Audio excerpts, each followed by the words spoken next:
కిష్కింధ కాండ movie review. అసలు ఎందుకో కానీ మలయాళ సినిమాలు అస్సలు బోర్ కొట్టవు. సో ఈ ఇయర్లో నాకు నచ్చిన సినిమాల్లో ఇది ఒకటి, టాప్ 5లో ఇది కూడా ఒకటి. ఎక్కడ బోర్ కొట్టకుండా ఈ సినిమా ఉంది. సో ఈ సినిమా అసలైన అనుభవం. మొదట్లో కొంచెం ఎక్స్ట్రాక్ట్ కాకపోయినా ప్రోగ్రెసివ్గా ఈ సినిమా మరింత ఎమోషనల్గా అద్భుతంగా తీర్చిదిద్దారని చెప్పాలి. సో ఇది ఒక సైకాలజికల్ థ్రిల్లర్ జోనర్. సో జానర్ను అద్భుతంగా కాపాడుతూ మిస్టరీని దాదాపు చివరి వరకు రహస్యంగా ఉంచారు. పాత్రల మధ్య ఉన్న సంబంధాలు, ఎలాంటి డీటెయిల్స్ కూడా మిస్ అవ్వకుండా స్క్రీన్ ప్లే ద్వారా చూపించారు. సో ఈ సిరీస్ నెట్ఫ్లిక్స్లో కాదు, డిస్నీ ప్లస్లో, హాట్స్టార్లో నిన్ననే రిలీజ్ అయింది. చూడండి, బాగుంది.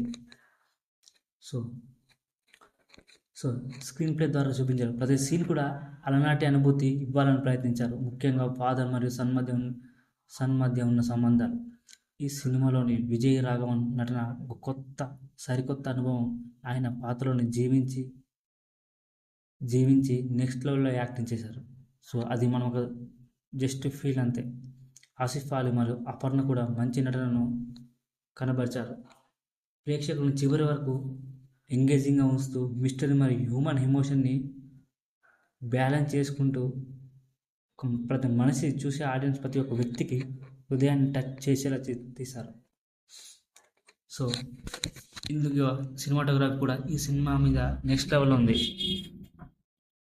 సో సినిమాటోగ్రఫీ ప్రత్యేకత పాత్రల ఎమోషన్ పూర్తిగా చూపించేందుకు ఉపయోగించిన విజువల్ సినిమాకు ప్రత్యేక ఆకర్షణ నిలిచాయి. సో ఈ సినిమా గురించి ఇంకా చెప్పాలంటే విజువల్స్, అట్మాస్ఫియర్ ఎంతైనా మలయాళం నెక్స్ట్ లెవెల్. ఎలాంటి సెట్లు లేకుండా సినిమా తీస్తారు. సో అది మనందరికి తెలిసిన విషయమే. సో కొత్త స్టోరీ, కొత్త screen play, so everything is super super super. So ఈ మూవీ సైకాలజీ థ్రిల్లర్గా దృష్టిని ఆకర్షిస్తుంది. మొదటి నుండి చివరి వరకు ఇంట్రెస్ట్గా సాగుతుంది. డైలాగ్స్ కూడా సన్నివేశానికి తగ్గట్టుగా బాగా ఉన్నాయి.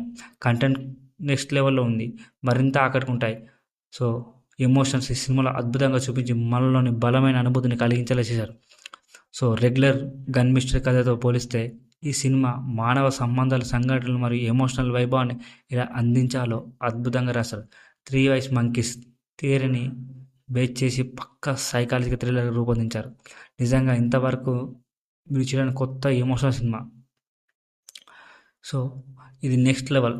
సో ఈ మధ్యకాలంలో నచ్చిన టాప్